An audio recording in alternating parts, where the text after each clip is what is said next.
बड़ी दीदी। इस दुनिया में एक किस्म के लोग होते हैं जो मानो घास फूस की आग की तरह होते हैं। वे एकदम से दब से जल भी सकते हैं और फिर खप से बुझ भी सकते हैं।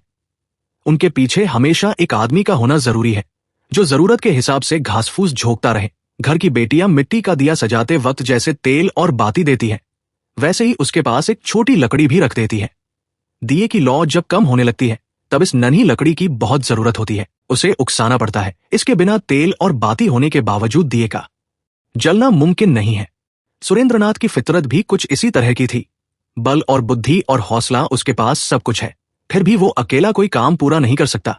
आधा काम वो जितने उत्साह के साथ कर सकता है, बाकी हिस्सा उतने ही शांत आलस के साथ छोड़कर चुपचाप बैठ सकता है। तभी एक आदमी की जरूरत होती है जो उसे उकसा सके। सुरेंद्र के पिता दूर पश्चिमी इलाके में वकालत करते थे। इस बंगाल के साथ उनका कोई खास रिश्ता नहीं था। यही सुरेंद्र ने अपनी 20 साल की उम्र में एमए पास किया, कुछ अपने गुणों की वजह से और कुछ अपनी सौतेली माँ के गुणों की वजह से।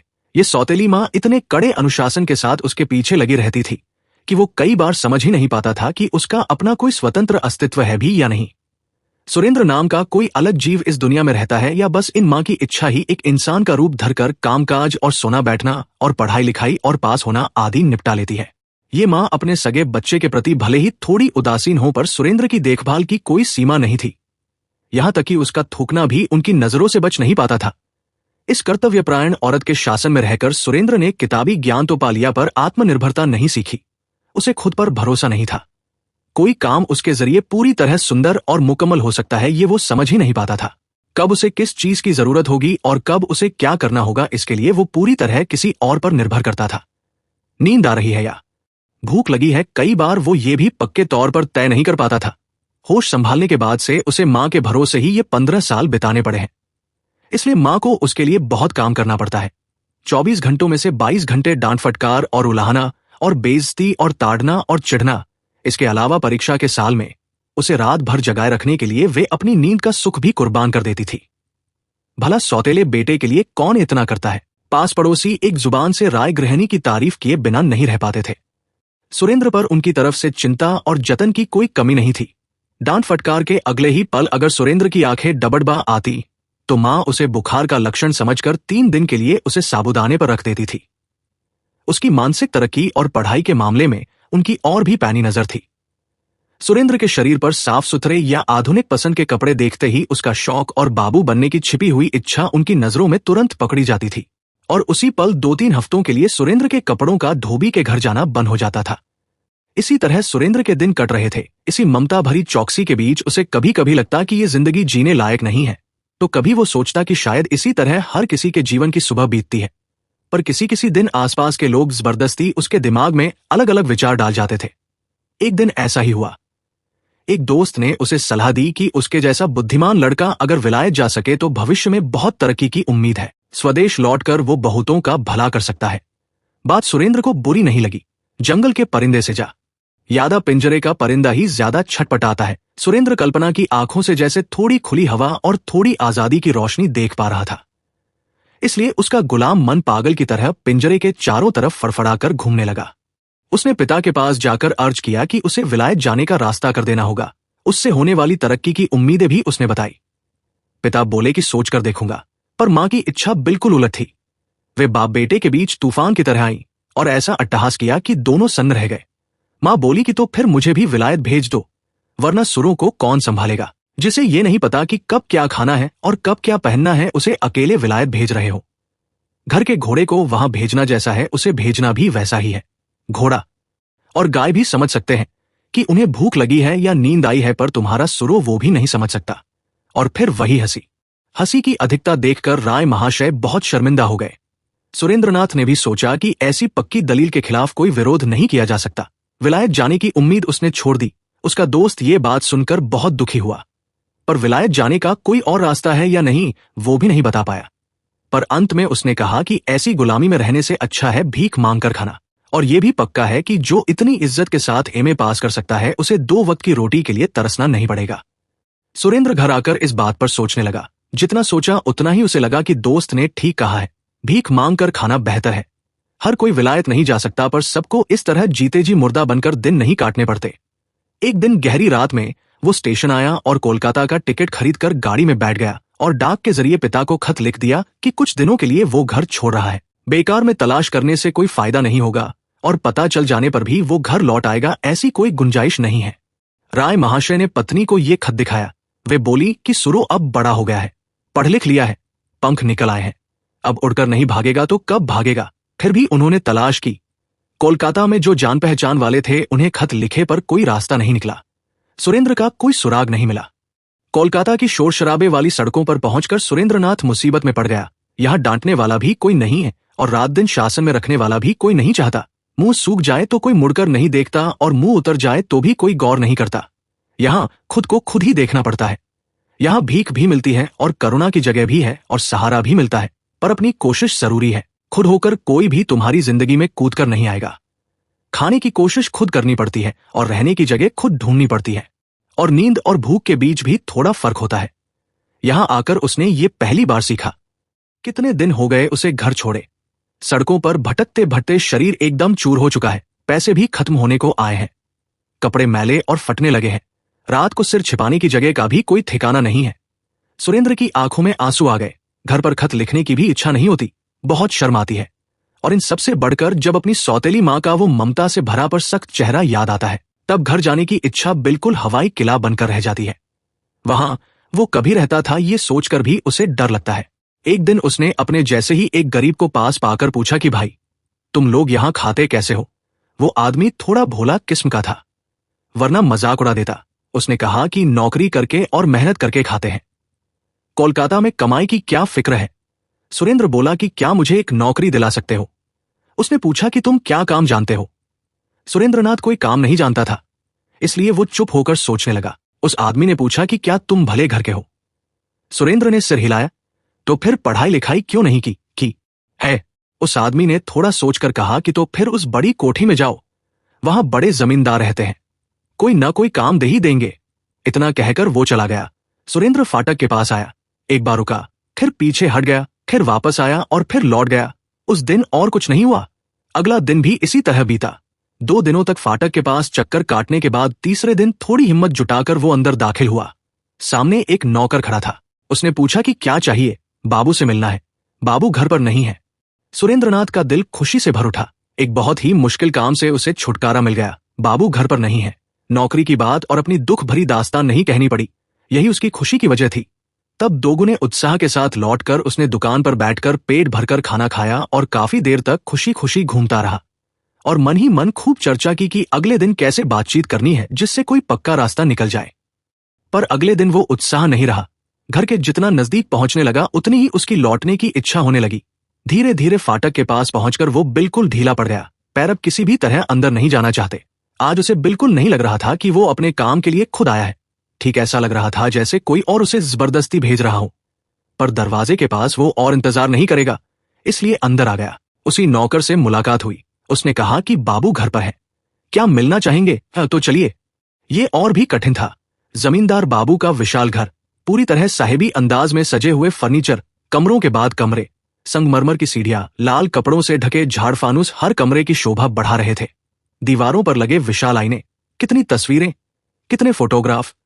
ये सब औरों के लिए जो भी हो, पर सुरेंद्र के लिए नया नहीं था, क्योंकि उसके पिता का घर भी किसी गरीब की कुटिया नहीं था। सुरेंद्र सोच रहा था उस इंसान के बारे में जिससे वो मिलने और मिन्नत करने जा रहा था। वो क्या सवाल करेंगे और वो क्या जवाब देगा? पर इतना सोचने का वक्त नहीं था। मालिक सामने बैठे थे। उन्होंने सुरेंद्र से पूछा कि क्या जरूरत है। सुरेंद्र पिछले 3 दिनों से इसी बात को सोच रहा था, पर अब सब भूल गया। बोला कि मैं ब्रजराज लाहिड़ी पूर्वी बंगाल के जमींदार थे। सिर पर 2-4 बाल पक चुके थे, किसी बीमारी से नहीं बल्कि उम्र की वजह से पके थे। रईस आदमी थे और बहुतों को देख चुके थे, इसलिए तुरंत ही सुरेंद्रनाथ को काफी हद तक समझ गए। बोले कि हाँ बेटा, तुम क्या चाहते हो? कोई एक नौकरी। ब्रजराज बाबू हल्के से मुस्कुराए और बोले कि मैं नौकरी दे सकता हूं। ये खबर तुम्हें किसने दी? रास्ते में एक आदमी मिला था, मैंने उससे पूछा था, उसी ने आपके बारे में। अच्छा, तुम्हारा घर कहाँ है? पश्चिम में। वहां कौन है? सुरेंद्रनाथ ने सब सच बता दिया। तुम्हारे पिता क्या करते हैं? हालात की वजह से सुरेंद्र ने नया तरीका सीखा था। थोड़ा अटकते हुए बोला कि मामूली नौकरी करते हैं, उससे गुजारा नहीं होता, इसलिए तुम कमाना चाहते हो। यहां कहाँ रहते हो? कोई तय जगह नहीं है, जहां तहा। ब्रजराज को दया आ गई। सुरेंद्र को पास बैठाकर वे बोले कि तुम अभी महज एक बालक हो। इस उम्र में घर छोड़ना पड़ा ये जानकर दुख हो रहा है। मैं खुद हालांकि कोई नौकरी नहीं दे सकता, पर जिससे कुछ इंतजाम हो जाए उसका उपाय कर सकता हूं। अच्छा, कहकर सुरेंद्र जैसे ही जाने लगा तो ब्रजराज ने उसे रोककर कहा कि और कुछ तुम्हें नहीं पूछना? नहीं, इसी से तुम्हारा काम हो गया। क्या उपाय कर सकता हूं और कब कर सकता हूं, ये सब जानने की जरूरत नहीं समझी। सुरेंद्र शर्मिंदा होकर खड़ा हो गया। ब्रजराज मुस्कुराकर बोले कि अब कहाँ जाओगे? किसी दुकान पर? वही खाना खाओगे? रोजाना वही करता हूं। तुम पढ़ाई लिखाई कहाँ तक की है? कुछ की है? मेरे बेटे को पढ़ा सकोगे? सुरेंद्र खुश होकर बोला कि सकूंगा। ब्रजराज फिर मुस्कुराए। उन्हें लगा कि दुख और गरीबी की वजह से उसका दिमाग ठीक नहीं है, क्योंकि किसे पढ़ाना है और क्या पढ़ाना है ये जाने बिना ही इतना खुश होना उन्हें पागलपन लगा। बोले कि अगर वो कहे कि मैं भी एक क्लास में पढ़ता हूं, तब तुम कैसे पढ़ाओगे? सुरेंद्र थोड़ा गंभीर होकर सोचकर बोला कि वो तो एक तरह से हो ही जाएगा। ब्रजराज ने और कोई बात नहीं की। नौकर को बुलाकर कहा कि बंधु, इन बाबू के रहने की जगह कर दो और नहाने खाने का इंतजाम देखो। फिर सुरेंद्र की तरफ देखकर बोले कि शाम के बाद फिर बुला भेजूंगा, तुम मेरे घर पर ही रहो। जब तक किसी नौकरी का इंतजाम नहीं होता तब तक आराम से यहां रह सकोगे। दोपहर का खाना खाते वक्त उन्होंने अपनी बड़ी बेटी माधवी को बुलाकर कहा कि बेटी, एक दुखी इंसान को घर में जगह दी है। कौन है पिताजी? दुखी इंसान है, इसके अलावा और कुछ नहीं जानता। पढ़ा लिखा शायद थोड़ा बहुत है, क्योंकि तुम्हारे भाई को पढ़ाने की बात पर तुरंत मान गया था। एक क्लास के लड़के को पढ़ाने की जो हिम्मत कर सकता है, कम से कम तुम्हारी छोटी बहन को तो पक्का पढ़ा ही पाएगा। सोच रहा हूं वही प्रमीला का मास्टर रहे। माधवी ने कोई ऐतराज नहीं किया। शाम के बाद उसे बुलवाकर ब्रजराज बाबू ने यही बात तय कर दी। अगले दिन से सुरेंद्रनाथ प्रमीला को पढ़ाने लगा। प्रमीला की उम्र 7 साल है। वो बोधोदय पढ़ती है। बड़ी दीदी माधवी के पास फर्स्ट बुक की मेढक वाली कहानी तक पढ़ चुकी थी। वो कॉपी किताब और स्लेट पेंसिल और तस्वीरें और टॉफी वगैरह लेकर पढ़ने बैठी। डू नॉट मूव, सुरेंद्रनाथ ने कह दिया। डू नॉट मूव यानी हिलना मत। प्रमीला पढ़ने लगी। डू नॉट मूव, हिलना मत। उसके बाद सुरेंद्रनाथ अनमना होकर स्लेट अपनी तरफ खींच लिया। पेंसिल हाथ में लेकर हिसाब लगाने बैठ गया। एक के बाद एक प्रॉब्लम सॉल्व होने लगी। घड़ी में 7 के बाद 8 और फिर 9 बजने लगे। प्रमीला कभी इस तरफ तो कभी उस तरफ फिरकर तस्वीरों के पन्ने पलटती और लेटते बैठते टॉफी मुंह में डालकर उस मासूम मेढक के पूरे शरीर को स्याही से रंगते हुए पढ़ने लगी। डू नॉट मूव, हिलना मत। उसका सुबह का वक्त इसी तरह बीतता है, पर दोपहर का काम थोड़ा अलग किस्म का है। नौकरी का कोई उपाय हो सके, इसके लिए ब्रजराज बाबू ने कृपा करके 2-4 भले आदमियों के नाम कुछ खत दिए थे। सुरेंद्रनाथ उन्हें जेब में डालकर निकल पड़ता है। पता ढूंढते हुए उनके घर के सामने पहुंचकर खड़ा हो जाता है। देखता है कि कितना बड़ा घर है और कितनी खिड़कियां हैं और बाहर कितने कमरे हैं और 2 मंजिला है या 3 मंजिला और सामने कोई लैंप पोस्ट है या नहीं। उसके बाद शाम से पहले लौट आता है। कोलकाता आते ही उसने कुछ किताबें खरीदी थी और घर से भी कुछ साथ लाया था। अब उन्हें ही वो गैस की रोशनी में पढ़ता रहता है। ब्रजराज बाबू कामकाज के बारे में पूछते हैं तो या तो चुप रहता है या फिर कहता है कि उन भले आदमियों से मुलाकात नहीं होती। आज 4 साल हो गए ब्रजबाबू की पत्नी का स्वर्गवास हुए। बुढ़ापे का ये दुख बूढ़ा ही समझता है। लेकिन वह बात छोड़ो, उनकी लाडली बेटी माधवी देवी जो महज 16 साल की उम्र में विधवा हो गई, इसी बात ने ब्रजराज के शरीर का आधा खून सुखा दिया है। बड़े चाव और धूमधाम से उन्होंने बेटी की शादी की थी। खुद के पास बहुत पैसा था, इसलिए धन दौलत की तरफ ध्यान नहीं दिया। लड़के के पास जायदाद है या नहीं इसकी खोज नहीं की। सिर्फ ये देखा था कि लड़का पढ़ा लिखा है, रूपवान है और नेक और साधु चरित्र का है। यही सोचकर उन्होंने माधवी का विवाह किया था। 11 साल की उम्र में माधवी की शादी हुई थी। 3 साल वो पति के पास रही। जतन और स्नेह और प्यार सब कुछ उसे मिला था। लेकिन योगेंद्रनाथ नहीं बचे। माधवी की जिंदगी के सारे अरमान मिटाकर और ब्रजराज के सीने पर घाव देकर वे स्वर्ग सिधार गए। मरते वक्त माधवी जब बहुत रोने लगी तब उन्होंने धीमे स्वर में कहा था कि माधवी, तुम्हें छोड़कर जा रहा हूं। यही मेरा सबसे बड़ा दुख है। मर जाऊं उसमें कोई हर्ज नहीं, पर तुम जो उम्र भर कष्ट पाओगी इसी बात ने मुझे बहुत विचलित कर दिया है। तुम्हें प्यार और जतन नहीं दे पाया। आंसुओं की धारा योगेंद्र के दुबले सीने पर बहन निकली। माधवी ने उन्हें पोंछते हुए कहा था कि फिर जब तुम्हारे चरणों में आ गिरूंगी तब जतन कर लेना। योगेंद्रनाथ ने कहा था कि माधवी, जो जीवन तुम मेरी खुशी के लिए समर्पित करती, वही जीवन अब सबकी खुशी के लिए समर्पित करना। जिसका चेहरा दुखी और उदास देखो उसी का चेहरा खिलाने की कोशिश करना। और क्या कहूं माधवी, फिर से आंसू छलक आए और माधवी ने उन्हें पोंछ दिया। नेक रास्ते पर रहना, तुम्हारे पुण्य से फिर तुम्हें पालूंगा। उस वक्त से माधवी बिल्कुल बदल गई है। गुस्सा और जलन और द्वेष जो कुछ भी उसके भीतर था सब उसने पति की चिता की राख के साथ इस जन्म के लिए गंगा की लहरों में बहा दिया। इस जीवन के कितने अरमान और कितनी चाहतें, विधवा होने से वे सब खत्म नहीं हो जाती, पर माधवी तब पति की बात सोचती है। जब वही नहीं रहे तो फिर अब क्यों? किसके लिए दूसरों से जलन रखूं? किसके लिए दूसरों की आंखों में आंसू लाऊं? और वैसे भी ये नीच प्रवृत्तियां उसमें कभी थी नहीं। रईस की बेटी थी और कोई भी साध या इच्छा उसकी अधूरी नहीं रही थी। जलन और नफरत उसने कभी सीखी ही नहीं थी।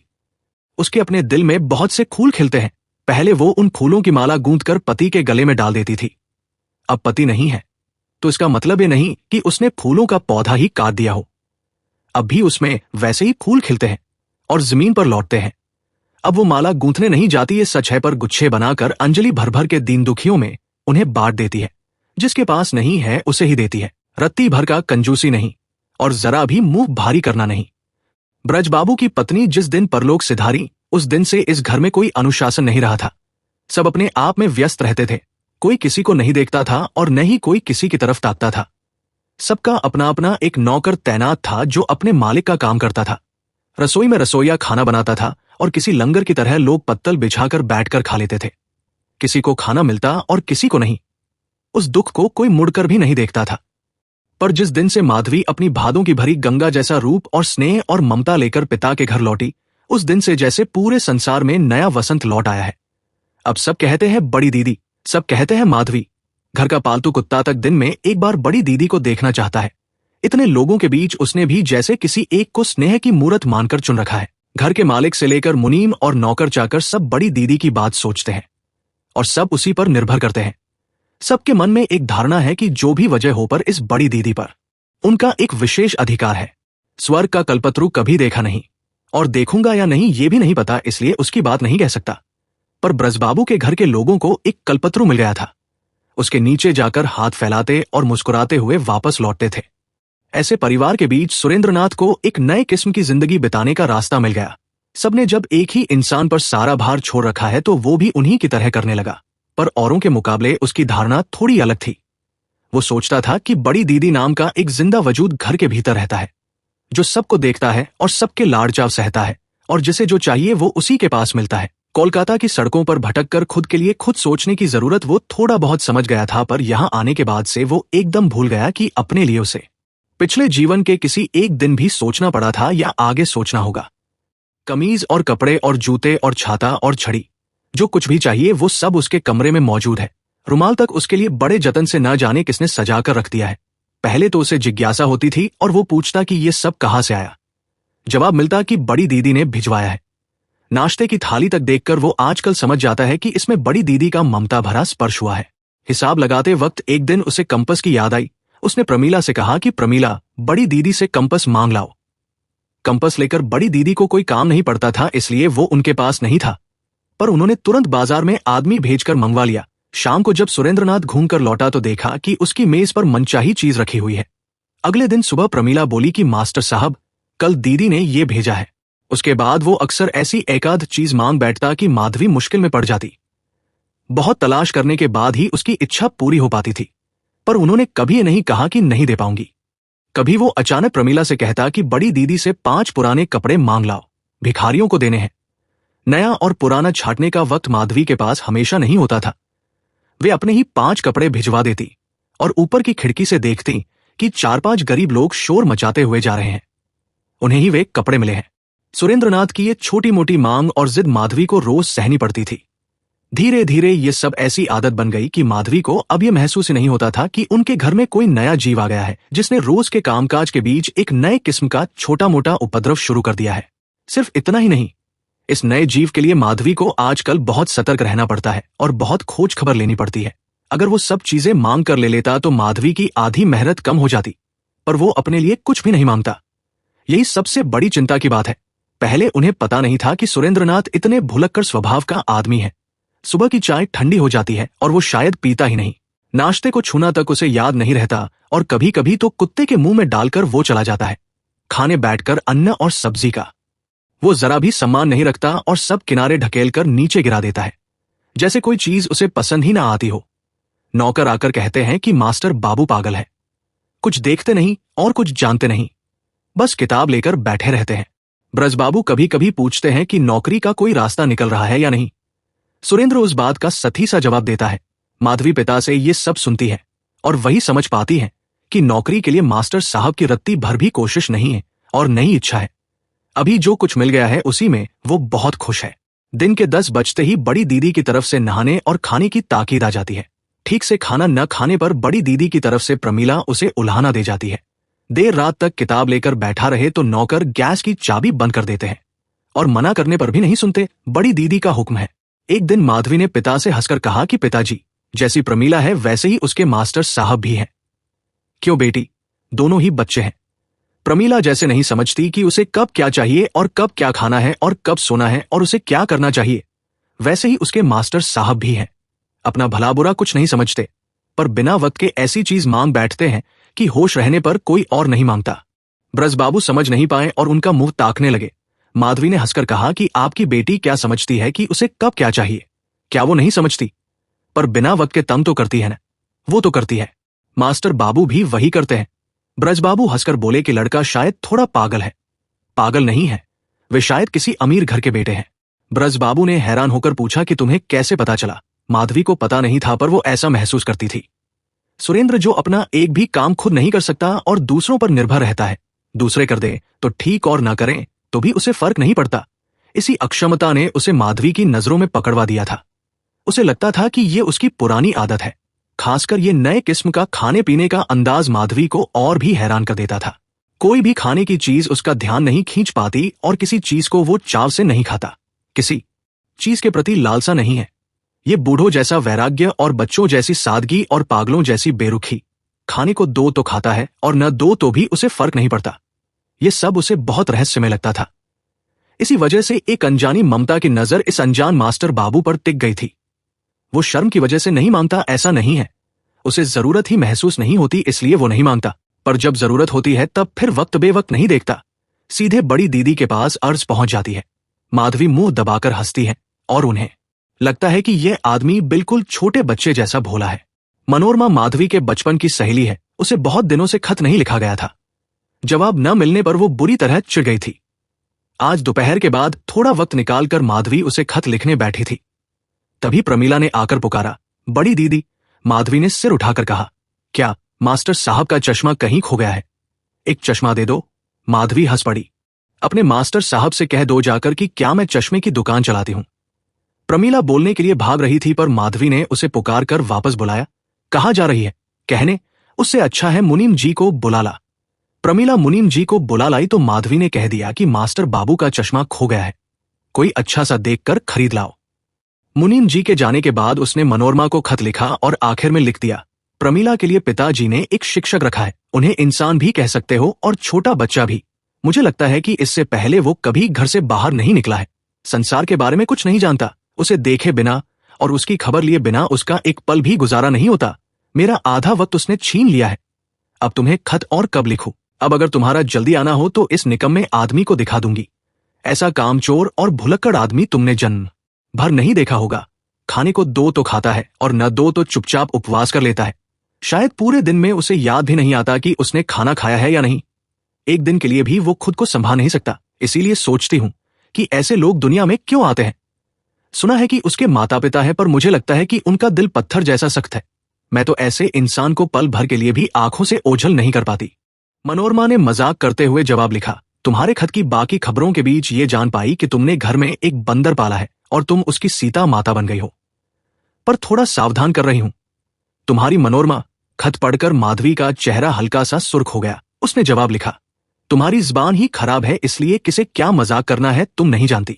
माधवी ने पूछा, प्रमीला तुम्हारे मास्टर साहब का चश्मा कैसा है? प्रमीला बोली, बढ़िया है। तुम्हें कैसे पता चला? मास्टर साहब वो चश्मा लगाकर खूब किताबें पढ़ते हैं, इसलिए जान गई। माधवी ने कहा, क्या वे खुद कुछ कहते हैं? कुछ नहीं, एक बात भी नहीं। अच्छा है या बुरा है? कुछ भी नहीं। नहीं, कुछ नहीं।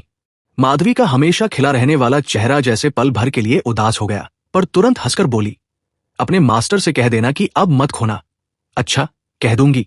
अरे पगली, ऐसा थोड़े ही कहते हैं, उन्हें शायद बुरा लग जाए तो क्या नहीं बोलूं? नहीं, शिवचंद्र माधवी का भाई है। माधवी ने एक दिन उसे पकड़कर पूछा, भैया प्रमीला के मास्टर दिन रात क्या पढ़ते हैं जानते हो? शिवचंद्र भी एक क्लास में पढ़ता है। छोटी प्रमीला के मास्टर जैसे लोगों को वो गिनती में ही नहीं रखता था। लापरवाही से बोला, नाटक नॉवेल पढ़ता होगा और क्या पढ़ेगा। माधवी को यकीन नहीं हुआ। प्रमीला से एक किताब चुपके से मंगवाकर उसने भाई के हाथ में दी और कहा, नाटक नॉवेल तो नहीं लग रहा। शिवचंद्र को शुरू से आखिर तक कुछ समझ नहीं आया। बस इतना समझा कि इसका उसे रत्ती भर भी ज्ञान नहीं है और ये गणित की किताब है। बहन के सामने इस्त गंवाने की उसकी इच्छा नहीं हुई। बोला कि ये हिसाब की किताब है, स्कूल की नीची क्लास में पढ़ाई जाती है। उदास मन से माधवी ने पूछा, किसी पास होने वाली परीक्षा की पढ़ाई नहीं है? कॉलेज की किताब नहीं है? सूखी हंसी हंसकर शिवचंद्र बोला, नहीं, कुछ नहीं है। पर उस दिन से शिवचंद्र जानबूझकर कभी सुरेंद्र के सामने नहीं पढ़ता था। मन में डर था कि कहीं वो कुछ पूछ न ले और कहीं सब सच सामने न आ जाए। और पिता के हुक्म से उसे सुबह का वक्त प्रमीला के साथ इसी मास्टर के पास कॉपी पेंसिल लेकर न बैठना पड़ जाए। कुछ दिनों बाद माधवी ने पिता से कहा, पिताजी, मैं कुछ दिनों के लिए काशी जाऊंगी। ब्रजबाबू चिंता में पड़ गए। ये क्या बात हुई बेटी? तुम काशी चली गई तो इस घर का क्या होगा? माधवी हंसकर बोली, मैं वापस तो आऊंगी, हमेशा के लिए थोड़े ही जा रही हूं। माधवी हंसी पर पिता की आंखों में आंसू आ गए। माधवी समझ गई कि ऐसी बात कहना गलत हो गया है। बात संभालने के लिए बोली कि बस कुछ दिनों के लिए घूम कर आ जाऊंगी तो जाओ। पर बेटी, घर नहीं चलेगा, मेरे बिना घर नहीं चलेगा। चलेगा क्यों नहीं बेटी, चलेगा। पतवार टूट जाने पर बहाव के साथ नाव जैसे चलती है, ये घर भी वैसे ही चलेगा। पर काशी जाना उसके लिए बहुत जरूरी था। वहां उसकी विधवा ननद अपने इकलौते बेटे के साथ रहती है। उन्हें एक बार देखना जरूरी था।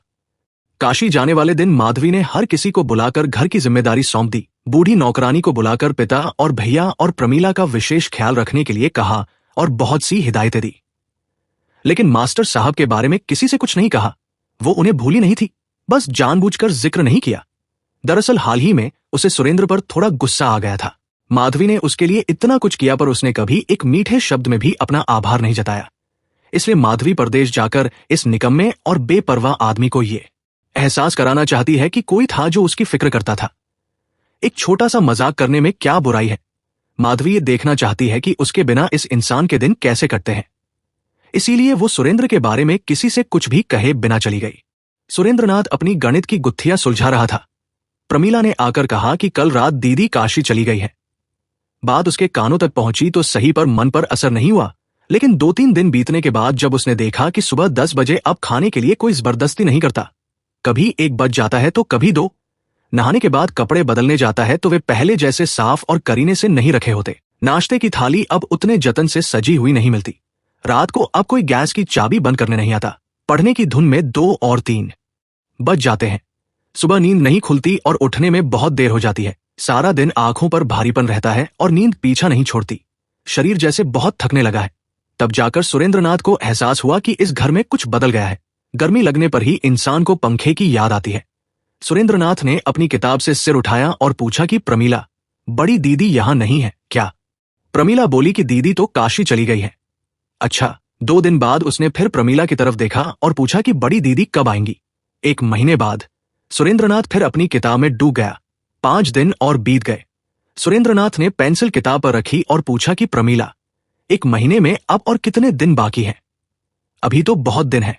पेंसिल उठाकर सुरेंद्रनाथ ने चश्मा खोला और उसके शीशे साफ किए। फिर चश्मा लगाकर किताब की तरफ एकटक देखता रहा। अगले दिन फिर पूछा कि प्रमीला, क्या तुम बड़ी दीदी को खत नहीं लिखती हो? लिखती हूं। क्या तुमने उन्हें जल्दी आने के लिए नहीं लिखा? नहीं। सुरेंद्रनाथ ने एक लंबी सांस ली और धीरे से कहा कि अच्छा। प्रमीला बोली कि मास्टर साहब, बड़ी दीदी आ जाएं तो बहुत अच्छा होगा ना? बहुत अच्छा होगा। क्या मैं उन्हें आने के लिए लिख दूं? सुरेंद्रनाथ खुश होकर बोला कि लिख दो। क्या आपके बारे में भी लिख दूं? लिख दो। लिख दो कहने में उसे जरा भी झिझक नहीं हुई, क्योंकि वो दुनिया के तौर तरीकों के बारे में कुछ जानता ही नहीं था। बड़ी दीदी को वापस आने के लिए कहना उसे शोभा देता है या नहीं, ये सब वो बिल्कुल नहीं समझ पाया। जिसके न रहने से उसे इतनी तकलीफ हो रही है और जिसके बिना उसका काम नहीं चल रहा, उसे वापस बुलाने में उसे कुछ भी गलत नहीं लगा। इस दुनिया में जिस इंसान के भीतर जिज्ञासा कम होती है वो आम समाज से थोड़ा अलग होता है। आम लोग जिस ढर्रे पर चलते हैं वो उनके साथ मेल नहीं खा पाता। उसके विचार औरों से अलग होते हैं। सुरेंद्र का स्वभाव जिज्ञासु होना नहीं था। उसे जितना जरूरी लगता बस उतना ही जानना चाहता था। उसके बाहर वो अपनी मर्जी से एक कदम भी नहीं जाना चाहता था और न ही उसके पास वक्त था। इसलिए वो बड़ी दीदी के बारे में बिल्कुल अनजान था। इतने दिन इस घर में बीत गए और ये 3 महीने उसने बड़ी दीदी के सहारे बड़े आराम से काट दिए। पर उसने कभी नहीं पूछा कि ये इंसान कैसा है, कितनी बड़ी है और उम्र क्या है और कैसी दिखती है और क्या गुण है। वो कुछ नहीं जानता था और नहीं जानने की इच्छा हुई और नहीं कभी ख्याल आया उनके बारे में एक बात पूछने तक की इच्छा किसी को भी हो सकती है। पर सुरेंद्र अलग था। सब कहते हैं बड़ी दीदी और वो भी कहता है बड़ी दीदी। सबको उनसे स्नेह और जतन मिलता है और उसे भी मिलता है। दुनिया का भंडार उनके पास जमा है और जो मांगता है उसे मिलता है। सुरेंद्र ने भी लिया तो इसमें हैरानी की क्या बात है। बादल का काम है बारिश करना और बड़ी दीदी का काम है स्नेह लुटाना। जब बारिश होती है तो जो हाथ फैलाता है उसे पानी मिलता है। बड़ी दीदी के पास हाथ फैलाने पर मनचाही चीज मिल जाती है। बादलों की तरह ही शायद वे भी अंधी और बेपरवाह और निस्वार्थ है। कुल मिलाकर उसने ऐसी ही एक धारणा बना रखी थी। घर आने के बाद से जो सोच उसने बनाई थी वो आज भी वैसी ही है। बस इस काशी जाने वाली घटना के बाद उसे इतना और पता चल गया है कि बड़ी दीदी के बिना उसका एक पल भी गुजारा नहीं हो सकता। जब वो अपने घर में था तब अपने पिता को जानता था और सौतेली माँ को जानता था। उनके कर्तव्यों को समझता था, पर बड़ी दीदी नाम के किसी रिश्ते से उसका परिचय नहीं हुआ था। जब परिचय हुआ तो उसने उसे इसी रूप में समझा, पर वो उस इंसान को नहीं पहचानता और नहीं जानता है। बस एक नाम जानता है और एक नाम पहचानता है। वो इंसान उसका कोई नहीं है, बस नाम ही सब कुछ है। जैसे भक्त अपने इष्ट देवता को देख नहीं पाता पर बस नाम सीख लेता है और दुख कष्ट में उसी नाम के सामने अपना पूरा दिल खोल देता है और घुटनों के बल बैठकर करुणा की भीख मांगता है। आंखों में आंसू आते हैं पर उन्हें पोंछकर सूनी नजरों से किसी को देखना चाहता है, पर कुछ नहीं दिखता। कांपते हुए होंठ बस 2 शब्द बुदबुदाकर रुक जाते हैं। दुख पाकर सुरेंद्रनाथ ने भी वैसे ही धीरे से पुकारा, बड़ी दीदी। अभी सूर्योदय नहीं हुआ था, बस पूरब की दिशा थोड़ी लाल हुई थी। प्रमीला ने आकर सोए हुए सुरेंद्रनाथ का गला पकड़ लिया। मास्टर साहब। सुरेंद्रनाथ की अलसाई आंखें थोड़ी सी खुली। क्या है प्रमीला? बड़ी दीदी आ गई है। सुरेंद्रनाथ उठकर बैठ गया। प्रमीला का हाथ पकड़कर बोला, चलो देख कर आते हैं। देखने की ये इच्छा उसके मन में कैसे जागी ये कहा नहीं जा सकता, और इतने दिनों बाद क्यों वो प्रमीला का हाथ थामे आंखें मलते हुए अंदर चल पड़ा ये भी समझ नहीं आया। पर वो अंदर पहुंच गया, फिर सीढ़ियां चढ़कर ऊपर गया। माधवी के कमरे के सामने खड़े होकर प्रमीला ने पुकारा, बड़ी दीदी। बड़ी दीदी अनमनी होकर कोई काम कर रही थी। बोली, क्या है छोटी? मास्टर साहब। दोनों तब तक अंदर दाखिल हो चुके थे। माधवी हड़बड़ाकर खड़ी हो गई, सिर पर हाथ भर लंबा घूंघट खींचकर एक तरफ हटकर खड़ी हो गई। सुरेंद्रनाथ कह रहा था, बड़ी दीदी तुम्हारे लिए मुझे बहुत कष्ट। माधवी ने घूंघट की ओट में शर्म के मारे जीभ दबाई और मन ही मन कहा, छी छी, तुम चली गई तो। माधवी ने मन ही मन कहा, कितनी शर्म की बात है। माधवी ने धीमी आवाज में कहा, प्रमीला, मास्टर साहब को बाहर जाने के लिए कहो। प्रमीला छोटी थी पर दीदी का बर्ताव देखकर समझ रही थी कि काम ठीक नहीं हुआ है। बोली, चलिए मास्टर साहब। वो कुछ देर शर्मिंदा सा खड़ा रहा, फिर बोला, चलो। ज्यादा बातें करना वो जानता नहीं था और नहीं ज्यादा कुछ कहना चाहता था। बस जैसे सारा दिन बादलों के बाद सूरज निकले तो लोग अचानक उसकी तरफ देखना चाहते हैं, पल भर के लिए भूल जाते हैं कि सूरज की तरफ ताकना नहीं चाहिए वरना आंखों को तकलीफ होगी। वैसे ही 1 महीने के बादलों वाले आसमान के नीचे रहकर सुरेंद्रनाथ पहली किरण के साथ बड़े चाव से देखने गया था, पर नतीजा ऐसा होगा वो नहीं जानता था। उस दिन से उसकी देखभाल थोड़ी कम हो गई। माधवी को जैसे थोड़ी झिझक होने लगी थी। बिंदु नौकरानी ने शायद इस बात पर थोड़ी हंसी मजाक की थी। सुरेंद्रनाथ भी थोड़ा संकुचित हो गया था। आजकल उसे जैसे दिखने लगा है कि उसकी बड़ी दीदी का असीम भंडार अब सीमित हो गया है। बहन का जतन और मां जैसा ममता भरा स्पर्श अब उसे महसूस नहीं होता, थोड़ा दूर दूर रहकर छिटक जाता है। एक दिन उसने प्रमीला से पूछा, बड़ी दीदी मुझसे नाराज है क्या? प्रमीला बोली, हाँ। क्यों रे, आप इस तरह घर के अंदर क्यों गए थे? वहां जाना मना है क्या? क्या वहां जाना चाहिए? दीदी बहुत नाराज है। सुरेंद्र ने किताब बंद की और बोला, अच्छा। फिर एक दिन दोपहर के वक्त बादल घिराए और आंधी पानी शुरू हो गया। ब्रजराज बाबू को गए 2 दिन हो गए थे। वे जमींदारी देखने गए थे। माधवी के पास कोई काम नहीं था और प्रमीला भी बहुत तंग कर रही थी। माधवी ने उसे पकड़कर कहा, प्रमीला, अपनी किताब लेकर आ, देखो कितना पढ़ा है। प्रमीला एकदम सुन्न पड़ गई। माधवी बोली, लेकर आ बड़ी दीदी, रात को लाऊंगी। नहीं, अभी ला। बड़े दुखी मन से वो किताब लेने गई। लाकर बोली, मास्टर साहब कुछ नहीं पढ़ाते, बस खुद ही पढ़ते रहते हैं। माधवी सवाल करने बैठी। शुरू से आखिर तक पूछने पर समझ आया कि सच में मास्टर साहब ने कुछ नहीं पढ़ाया है, और तो और जो उसे पहले से आता था। टीचर रखने के बाद इन 3-4 महीनों में वो सब भी धीरे धीरे भूल गई है। माधवी ने चिढ़कर बिंदु को बुलाया और कहा, बिंदु, मास्टर से पूछकर आ कि प्रमीला को इतने दिनों से जरा भी क्यों नहीं पढ़ाया। बिंदु जब पूछने गई तब मास्टर कोई गणित की उलझन सुलझा रहा था। बिंदु बोली, मास्टर साहब, बड़ी दीदी पूछ रही हैं कि आपने छोटी दीदी को कुछ क्यों नहीं पढ़ाया। मास्टर साहब ने सुना ही नहीं। इस बार बिंदु जोर से बोली, मास्टर साहब, क्या बड़ी दीदी कह रही हैं? क्या कह रही है? छोटी दीदी को क्यों नहीं पढ़ाया? अनमने होकर उसने जवाब दिया, मन नहीं लगता। बिंदु ने सोचा, वाह, ये बात उसने माधवी को बता दी। माधवी को गुस्सा आया। वो नीचे आई और दरवाजे की ओट में रहकर बिंदु के जरिए फिर कहलवाया, छोटी दीदी को बिल्कुल क्यों नहीं पढ़ाया। बात 2-3 बार पूछने के बाद सुरेंद्रनाथ बोला, मैं नहीं सकूंगा। माधवी ने सोचा, ये कैसी बात है। बिंदु बोली, तो फिर आप यहां किस लिए हैं? ना रहूं तो कहां जाऊं? तो फिर पढ़ाते क्यों नहीं? सुरेंद्रनाथ को अब होश आया। वो घूम कर बैठा और बोला, क्या कह रही हो?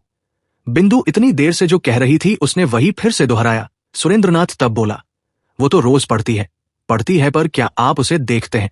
नहीं, मेरे पास समय नहीं होता। तो फिर इस घर में क्यों है? सुरेंद्र चुपचाप यही सोचने लगा, क्या आप और नहीं पढ़ा पाएंगे? नहीं, मेरा पढ़ाने में मन नहीं लगता। माधवी ने अंदर से कहा, पूछ बिंदु, इतने दिनों तक झूठ क्यों बोलते आए हैं? बिंदु ने वही दोहराया। सुनकर सुरेंद्र की गणित की गुत्थियों का जाल एकदम टूट गया। उसे थोड़ा दुख हुआ और थोड़ा सोचकर बोला, हाँ, बहुत बड़ी भूल हो गई। इन 4 महीनों से लगातार भूल। हाँ, वही देख रहा हूं, पर यह बात मेरे ध्यान में नहीं थी। अगले दिन प्रमीला पढ़ने नहीं आई। सुरेंद्र को भी कुछ खास महसूस नहीं हुआ। अगले दिन भी नहीं आई। वो दिन भी वैसे ही बीत गया। तीसरे दिन प्रमीला को न देख पाने पर सुरेंद्रनाथ ने एक नौकर से कहा, प्रमीला को बुला लाओ। नौकर अंदर से लौट कर आया और बोला, छोटी दीदी अब आपके पास नहीं पढ़ेंगी, तो फिर किसके पास पढ़ेंगी? नौकर ने अपनी बुद्धि लगाई और बोला, दूसरे मास्टर साहब आएंगे। वक्त तब सुबह के 9 बजे का था। सुरेंद्रनाथ ने कुछ देर सोच विचार किया और 2-3 किताबें बगल में दबाकर उठ खड़ा हुआ। चश्मा डिब्बे में डालकर मेज पर रख दिया और फिर धीरे धीरे बाहर चला गया। नौकर बोला, मास्टर बाबू, इस समय कहाँ जा रहे हैं?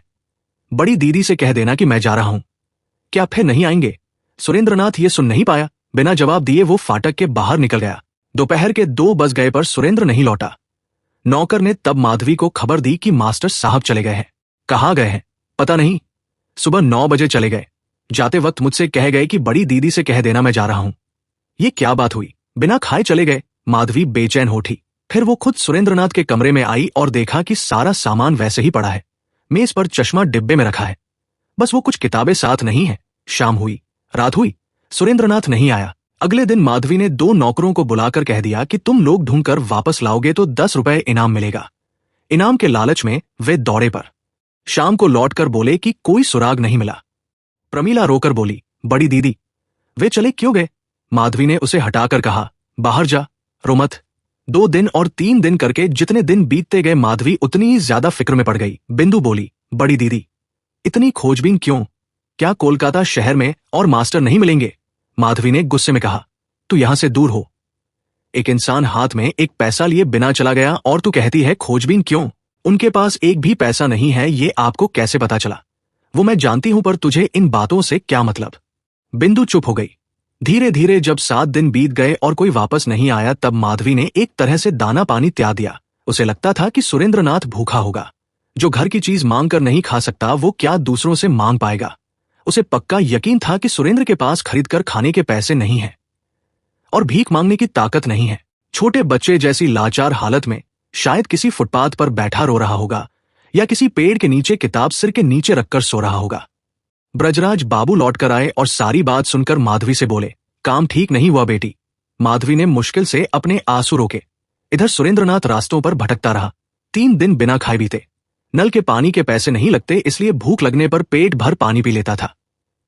एक रात थके हुए शरीर के साथ वो कालीघाट जा रहा था। कहीं सुना था कि वहां खाना मिल जाता है। अंधेरी रात थी और ऊपर से बादल घिरे थे। चौरंगी के मोड़ पर एक गाड़ी उस पर आ चढ़ी। कोचवान ने किसी तरह घोड़ों की रफ्तार रोक ली थी। सुरेंद्र मरा तो नहीं, पर सीने और पसलियों में गहरी चोट लगने की वजह से बेहोश होकर गिर पड़ा। पुलिस आई और गाड़ी में डालकर अस्पताल ले गई। 4-5 दिन बेहोश रहने के बाद एक रात आंखें खोलकर बोला, बड़ी दीदी। कॉलेज का एक छात्र जो उस रात ड्यूटी पर था सुन पाया और पास आकर खड़ा हुआ। सुरेंद्र बोला, बड़ी दीदी आई है, कल सुबह आएंगी। अगले दिन सुरेंद्र को पूरी तरह होश आ गया, पर उसने बड़ी दीदी की बात नहीं की। तेज बुखार में सारा दिन छटपटाता रहा। और शाम को किसी से पूछा, क्या मैं अस्पताल में हूं? हाँ। क्यों? आप गाड़ी से टकरा गए थे। क्या बचने की उम्मीद है? बिल्कुल। अगले दिन वो छात्र पास आया और पूछा कि आपका कोई रिश्तेदार यहां है? कोई नहीं। तो उस रात बड़ी दीदी कहकर किसे पुकार रहे थे? क्या वे यहां है पर वे आ नहीं पाएंगी? क्या मेरे पिता को खबर दे सकते हो? दे सकता हूं। सुरेंद्रनाथ ने पिता का पता बता दिया। उस छात्र ने उसी दिन खत लिख दिया। फिर बड़ी दीदी का पता लेने के लिए पूछा कि यहां औरतें अगर चाहें तो आ सकती हैं, हम उसका इंतजाम कर सकते हैं। आपकी बड़ी बहन का पता मिल जाए तो उन्हें भी खबर दे सकता हूं। सुरेंद्रनाथ ने कुछ देर सोचकर ब्रजराज बाबू का पता बता दिया। मेरा घर ब्रजराज बाबू के घर के पास ही है। आज उन्हें आपकी हालत बता दूंगा, अगर वे चाहें तो देखने आ सकते हैं। सुरेंद्र कुछ नहीं बोला, मन ही मन समझ गया कि बड़ी दीदी का आना नामुमकिन है। छात्र ने दया भाव से ब्रजबाबू को खबर दे दी। ब्रजबाबू चौंक उठे, क्या बचेगा? पूरी उम्मीद है। घर के अंदर जाकर बेटी से बोले, माधवी। जो डर था वही हुआ। सुरेन गाड़ी की चपेट में आकर अस्पताल में है। माधवी का पूरा वजूद सिहर उठा। सुना है तुम? हारा नाम लेकर बड़ी दीदी कहकर पुकार रहा था। क्या तुम देखने जाओगी? इसी वक्त बगल के कमरे में प्रमीला ने झंझना कर कुछ गिरा दिया। माधवी उधर दौड़ गई। काफी देर बाद लौट कर आई और बोली, आप देख आइए, मैं नहीं जा पाऊंगी। ब्रजबाबू ने दुखी मन से हल्की मुस्कान के साथ कहा, वो जंगली जानवर जैसा है, क्या उस पर इतना गुस्सा करती हो? माधवी ने कोई बात नहीं की। खैर ब्रजबाबू अकेले ही सुरेंद्र को देखने आए। देखकर बहुत दुख हुआ और बोले, सुरेन, तुम्हारे माता पिता को खबर दे दें तो ठीक नहीं होगा। खबर दे दी है, कोई डर नहीं है। वे आएंगे तो कोई इंतजाम कर दूंगा। ब्रजबाबू ने पैसों की चिंता करते हुए कहा, तुम मुझे उनका पता बता दो ताकि उनके यहां आने में कोई परेशानी न हो। मैं सब कर दूंगा। सुरेंद्र बात को ठीक से नहीं समझा। बोला कि पिताजी आएंगे, परेशानी और क्या होगी। ब्रजबाबू घर लौटे और माधवी को सारी खबर दी। तब से रोज वे एक बार सुरेंद्र को देखने जाते थे। उनके मन में एक लगाव पैदा हो गया था। एक दिन लौटकर बोले, माधवी, तुमने ठीक समझा था। सुरेन के पिता काफी रईस आदमी है। माधवी ने उत्सुकता से पूछा, आपको कैसे पता चला? उसके पिता एक बड़े वकील हैं। कल रात वे आए हैं। माधवी चुप रही। पिता ने कहा, सुरेन घर से भाग कर आया था। क्यों? ब्रजराज बाबू बोले, उसके पिता से आज बातचीत हुई। उन्होंने सारी बात बताई। इस साल पश्चिम की यूनिवर्सिटी में सबसे ऊंचे सम्मान के साथ सुरेन ने एमए पास किया था और वो विलायत जाना चाहता था, पर बहुत ही भुलक्कड़ स्वभाव का होने की वजह से उसके पिता ने उसे अकेले भेजने की हिम्मत नहीं की। इसीलिए वो गुस्सा होकर भाग आया था। अब वो ठीक हो जाएगा तो उसके पिता उसे घर ले जाएंगे।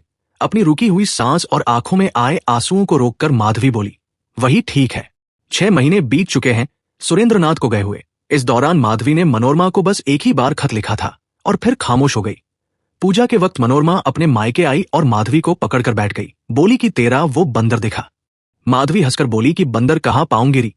मनोरमा ने उसकी ठोड़ी पकड़कर सुर में धीरे से गाया, मैं तो दौड़ी आई हूं ये देखने कि तुम्हारे उन गोरे चरणों में वो बंदर कैसा सजता है, वही जिसे तूने पाला था। कब? मनोरमा मुंह दबाकर हंसी और बोली, याद नहीं है, जो तेरे सिवा और कुछ जानता ही नहीं था।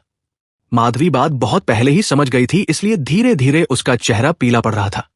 फिर भी खुद को संभाल कर बोली कि ओ, उनकी बात, वे तो खुद ही चले गए। क्या तेरे सुंदर पैर उन्हें पसंद नहीं आए? माधवी ने मुंह फेर लिया और कोई बात नहीं की। मनोरमा ने प्यार से उसका मुंह अपनी तरफ मोड़ा और मजाक करते करते देखा कि माधवी की दोनों आंखों में ढेर सारे आंसू भर आए हैं। वो हैरान होकर बोली कि ये क्या माधवी? माधवी अब खुद को रोक नहीं पाई और आंखों पर आंचल रखकर फूट फूट कर रोने लगी। मनोरमा की हैरानी का ठिकाना नहीं था और उसे कोई शब्द ही नहीं सूझा। थोड़ी देर रोने दिया, फिर जबरदस्ती उसके मुंह से आंचल हटाया और दुखी होकर बोली कि एक छोटा सा मजाक नहीं सह सकी बहन। माधवी आंसू पोंछते हुए बोली कि मैं विधवा हूं दीदी। उसके बाद दोनों ही चुप हो गए और दोनों ही चुपचाप रोने लगे। मनोरमा माधवी के दुख के लिए रो रही थी कि वो विधवा है, पर माधवी की वजह कुछ और ही थी। अभी अनजाने में मनोरमा ने जो मजाक किया था कि जो तेरे सिवा और कुछ जानता ही नहीं था, माधवी वही सोच रही थी। ये बात कितनी सच है वो जानती थी। काफी देर बाद मनोरमा बोली कि काम तो खैर अच्छा नहीं हुआ। कौन सा काम? क्या ये भी बताना होगा बहन? मैं सब समझ गई हूं। 6 महीने से माधवी जिस बात को अपनी जान लगाकर छिपा रही थी वो मनोरमा से और नहीं छिप सकी। पकड़े जाने पर वो मुंह छिपाकर रोने लगी, बिल्कुल छोटे बच्चे की तरह रोई। आखिर में मनोरमा ने पूछा कि पर वो गया क्यों? मैंने उसे जाने के लिए कहा था। बहुत अच्छा किया था, समझदारी वाला काम किया था। माधवी समझ गई कि मनोरमा कुछ नहीं समझी है, इसलिए उसने एक एक करके सारी बात समझाई। फिर बोली कि अगर वे नहीं बचते तो शायद मैं पागल हो जाती। मनोरमा ने मन ही मन कहा कि अभी ही कौन सा कम पागल है। उस दिन वो बहुत दुखी होकर अपने घर चली गई। उसी रात कागज कलम लेकर अपने पति को खत लिखने बैठी। तुम ठीक कहते थे कि औरतों का भरोसा नहीं। आज मैं भी वही कह रही हूं, क्योंकि माधवी ने मुझे यही सिखाया है। मैं उसे बचपन से जानती हूं, इसलिए उसे दोष देने की हिम्मत नहीं होती। पूरे नारी जाति को दोष देती हूं और उस विधाता को दोष देती हूं जिसने न जाने क्यों नारी का हृदय पानी जैसा तरल और कोमल बनाया। इतना प्यार भरकर इस दिल को किसने बनाया? उनके चरणों में प्रार्थना है कि ये दिल थोड़े सख्त बनाए जाएं। और तुम्हारे चरणों में प्रार्थना है कि तुम्हारे पैरों पर सिर रखकर और तुम्हारा मुंह देखते हुए मर सकूं। माधवी को देखकर बहुत डर लगता है, क्योंकि उसने मेरी आजन की धारणा को उलट पलट दिया है। मुझ पर भी ज्यादा भरोसा मत करना और जल्दी आकर मुझे ले जाना। उसके पति ने जवाब लिखा, जिसके पास रूप है वो दिखाएगा ही, जिसके पास गुण है वो प्रकट करेगा ही, जिसके दिल में प्यार है और जो प्यार करना जानता है वो प्यार करेगा ही। माधवी लता रसीले पेड़ का सहारा लेती है, यही दुनिया की रीत है। तुम और मैं क्या कर सकते हैं? मुझे तुम पर पूरा भरोसा है, इसलिए फिक्र मत करना। मनोरमा ने पति का खत माथे से लगाया और मन ही मन उनके चरणों में प्रणाम करके लिखा। माधवी कलमुही है, विधवा होकर जो नहीं करना चाहिए उसने वही किया है। मन ही मन किसी और को चाहा है। खत पाकर मनोरमा के पति मन ही मन मुस्कुराए और फिर मजाक में लिखा, माधवी कलमुही है, इसमें कोई शक नहीं, क्योंकि विधवा होकर उसने मन ही मन किसी और को प्यार किया है। तुम्हारा गुस्सा होना लाजमी है, क्योंकि विधवा होकर वो तुम्हारे सुहागनों वाले हक पर हाथ मारने गई है। मैं जब तक जिंदा हूं तुम्हें कोई चिंता नहीं है, और तुम ऐसा मौका हाथ से मत जाने देना। इस फुर्सत के बीच बड़े आराम से तुम भी मन ही मन किसी और को प्यार कर लो। पर क्या जानती हो मनोरमा, तुम मुझे हैरान नहीं कर पाई हो, क्योंकि मैंने एक बार एक लता देखी थी जो आधे कोस तक जमीन पर रेंगती रही और आखिर में एक पेड़ से लिपटकर ऊपर चढ़ गई। अब उसमें कितने पत्ते और कितनी फूलों की मंजरियां हैं। तुम जब यहां आओगी तो हम दोनों उसे देखकर आएंगे। मनोरमा ने चिढ़कर उसका जवाब नहीं दिया, पर माधवी की आंखों के नीचे काले घेरे पड़ गए हैं और उसका खिला हुआ चेहरा थोड़ा गंभीर हो गया है। कामकाज में अब वो पकड़ नहीं रही और सब थोड़ा ढीला ढाला हो गया है।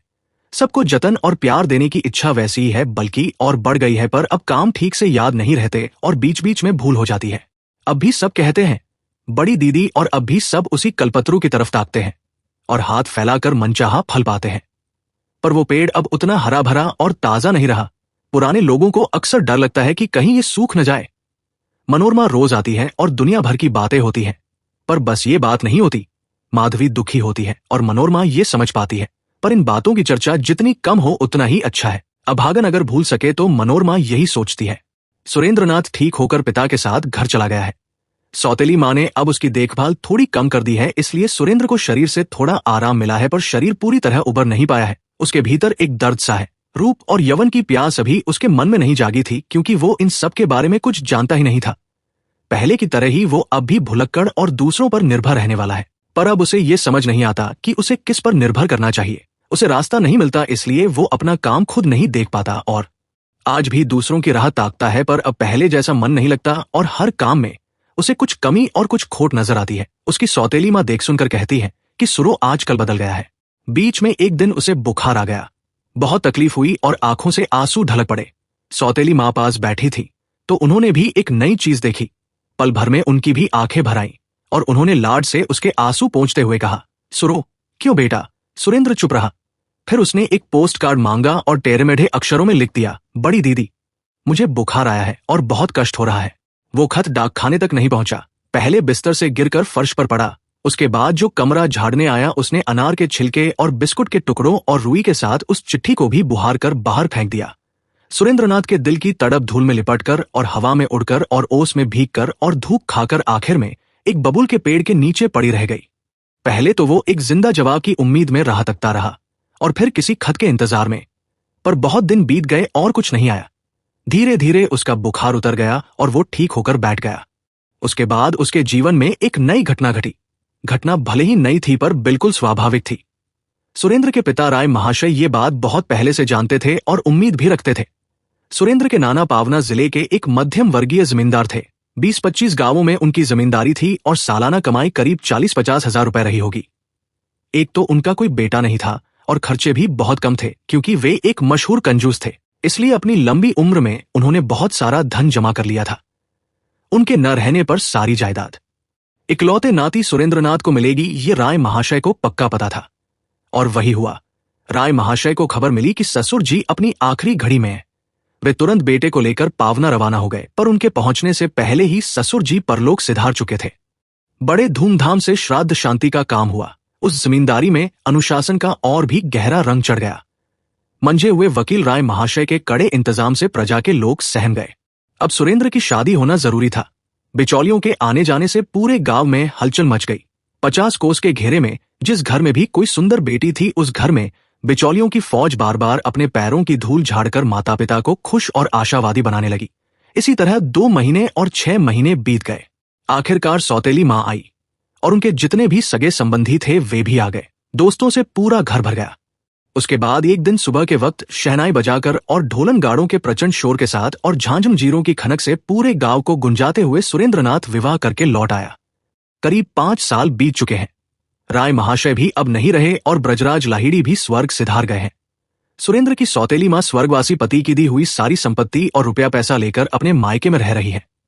आजकल सुरेंद्रनाथ की जितनी शोहरत है उतनी ही बदनामी भी है। एक गुट कहता है कि ऐसा दोस्तों पर जान छिड़कने वाला और बड़े दिल वाला उदार जमींदार और कोई नहीं है, तो दूसरा गुट कहता है कि ऐसा जुल्मी और अत्याचारी जमींदार इस इलाके में आज तक पैदा नहीं हुआ। हम जानते हैं कि ये दोनों ही बातें सच है। पहली बात सुरेंद्रनाथ के लिए सच है और दूसरी बात उनके मैनेजर मथुरनाथ बाबू की वजह से सच है। सुरेंद्रनाथ की बैठक में आजकल चापलूस दोस्तों की एक बड़ी टोली बैठती है। वे बड़े मजे से दुनिया के सारे सुख लूट रहे हैं। पान तंबाकू और शराब अखबाब की उन्हें कोई फिक्र नहीं करनी पड़ती, मांगना भी नहीं पड़ता, बल्कि सब खुद ब खुद सामने आ जाता है। मैनेजर मथुर बाबू को इसमें बड़ा उत्साह मिलता है। खर्चा पानी देने में वे खुले हाथ वाले हैं, पर इसके लिए जमींदार को कोई नुकसान नहीं उठाना पड़ता। उनके कड़े शासन की वजह से प्रजा के लोग ही वो सारा बोझ उठाते हैं। मथुर बाबू के पास एक पैसा भी बकाया रहने की गुंजाइश नहीं है। घर जलाने और बेदखल करने और कचहरी के छोटे कमरों में बंद करने में उनकी हिम्मत और उत्साह की कोई सीमा नहीं है। प्रजा का वो करुण विलाप कभी कभी शांति देवी के कानों तक पहुंच जाता है। वो अपने पति को उल्हाना देते हुए कहती है कि अगर तुम खुद जमींदारी नहीं देखोगे तो सब जलकर खाक हो जाएगा। सुरेंद्रनाथ की जैसे नींद टूटती है। अच्छा, क्या ये सब सच है? सच नहीं है। बदनामी से पूरा देश भर गया और बस तुम्हारे कानों तक ही ये सब नहीं पहुंचता। 24 घंटे चापलूसों को लेकर बैठे रहोगे तो क्या ये सब सुनाई देगा? कोई जरूरत नहीं है ऐसे मैनेजर की और उसे अभी निकाल बाहर करो। सुरेंद्र दुखी और शर्मिंदा होकर कहता है कि ठीक है, कल से मैं खुद सब देखूंगा। उसके बाद कुछ दिनों तक जमींदारी देखने की धुन सवार रहती है। मथुरनाथ परेशान हो उठते हैं और बड़ी गंभीरता से कहते हैं कि सुरेंद्र बाबू, अगर ऐसा करोगे तो क्या जमींदारी बचा पाओगे? सुरेंद्रनाथ सूखी हंसी हंसकर कहता है कि गरीबों का खून चूसकर ऐसी जमींदारी से क्या काम मथुर बाबू, तो फिर मुझे विदा कर दीजिए और मैं चला जाता हूं। सुरेंद्रनाथ तुरंत नरम पड़ जाता है। उसके बाद जैसा था वैसा ही हो जाता है और सुरेंद्रनाथ बैठक से बाहर ही नहीं निकलता। हाल ही में एक और नई बला जुड़ गई है। एक आलीशान बंगला तैयार हुआ है और उसमें सुना है कि एलोकेशी नाम की कोई औरत कोलकाता से आई है। नाचने गाने में बहुत माहिर है और देखने सुनने में भी बुरी नहीं है। टूटे हुए छत्ते की मधुमक्खियों की तरह चापलूसों की टोली बैठक छोड़कर झुंड बनाकर उसी तरफ मुड़ गई है। उनकी खुशी और उत्साह का ठिकाना नहीं है और वे सुरेंद्रनाथ को भी उसी तरफ खींच ले गए हैं। आज 3 दिन हो गए शांति को पति के दर्शन नहीं हुए।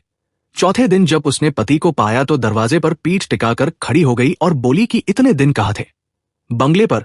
वहां कौन है जिसके चक्कर में 3 दिन तक पड़े रहे? अच्छा, हर बात में अच्छा, मैंने सब सुना है। कहते कहते शांति रो पड़ी। मैंने क्या खोट किया है कि मुझे पैरों से ठुकरा रहे हो? कब ठुकराया मैंने? अब और कैसे ठुकराया जाता है? इससे बड़ा अपमान हमारे लिए और क्या हो सकता है? अच्छा, पर वे सब तो। शांति ने जैसे वो बात सुनी नहीं। वो और रोते हुए बोली कि तुम पति हो और मेरे देवता हो। मेरा लोक और परलोक सब तुम ही हो। क्या मैं तुम्हें नहीं पहचानती? मैं तो जानती हूं कि मैं तुम्हारी कोई नहीं हूं और एक दिन के लिए भी तुम्हारा मन नहीं पा सकी। ये तड़प तुम्हें क्या बताओ? कहीं तुम्हें शर्मिंदा न होना पड़े और तुम्हें तकलीफ ना हो, इसीलिए कोई बात नहीं कहती। शांति, तुम क्यों रोती हो? क्यों रोती हूं? वो तो अंतर्यामी जानते हैं। ये भी समझ सकती हूं कि तुम जानबूझकर जतन नहीं छोड़ते, बल्कि तुम्हारे मन में भी क्लेश है। पर तुम और क्या करोगे? उसके बाद आंखें पोंछ कर बोली कि मैं उम्र भर तड़ती रहूं तो कोई हर्ज नहीं, पर अगर तुम्हारी कोई तकलीफ जान सकूं तो।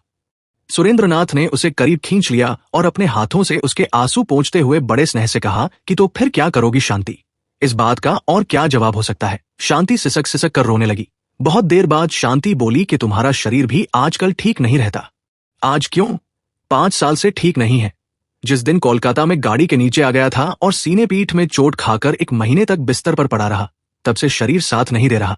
वो दर्द किसी तरह नहीं गया। कभी कभी खुद ही हैरान होता हूं कि जिंदा कैसे बचा हूं। शांति ने जल्दी से पति के सीने पर हाथ रखा और बोली, चलो देश छोड़कर हम कोलकाता चलते हैं, वहां अच्छे डॉक्टर मिल जाएंगे। सुरेंद्र अचानक खुश उठा, तो चलो, वहां बड़ी दीदी भी है।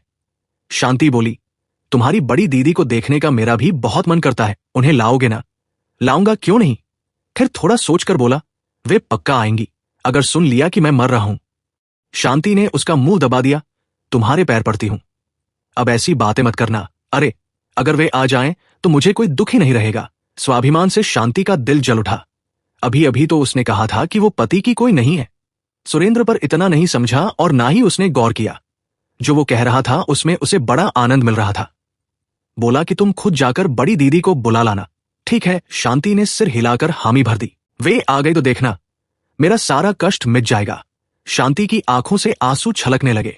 अगले दिन उसने नौकरानी के जरिए मथुर बाबू को खबर भिजवाई कि बंगले पर जिसे लाया गया है, अगर उसे अभी नहीं निकाला तो उन्हें मैनेजर की नौकरी नहीं करनी होगी।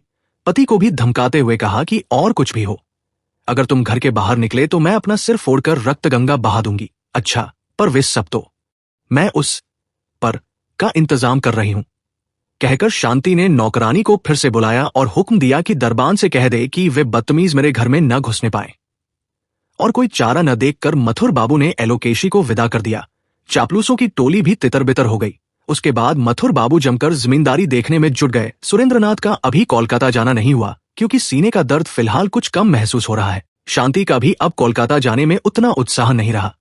यही रहकर जितना मुमकिन हो वो पति की सेवा का इंतजाम करने लगी। कोलकाता से एक बड़े डॉक्टर को बुलाकर दिखाया। डॉक्टर साहब ने सब देख सुनकर एक दवा तय की और खास तौर पर सावधान किया कि सीने की जो हालत है उसमें शारीरिक या मानसिक किसी भी तरह की मेहनत ठीक नहीं है।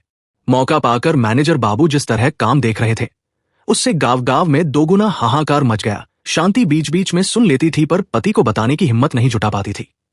कोलकाता के घर में अब ब्रजबाबू की जगह शिवचंद्र मालिक है।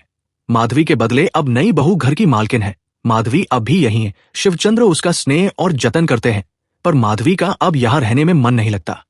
घर के नौकर चाकर और मुनीम गुमाश्ता अब भी उसे बड़ी दीदी ही कहते हैं, पर सब समझते हैं कि अब तिजोरी की चाबी किसी और के हाथ में आ गई है। ऐसा नहीं है कि शिवचंद्र की पत्नी माधवी की उपेक्षा या अपमान करती है, पर वो ऐसा भाव जता देती है जिससे माधवी को साफ समझ आ जाता है कि अब इस नई औरत की इजाजत और मशवरे के बिना कोई भी काम करना उसे शोभा नहीं देता।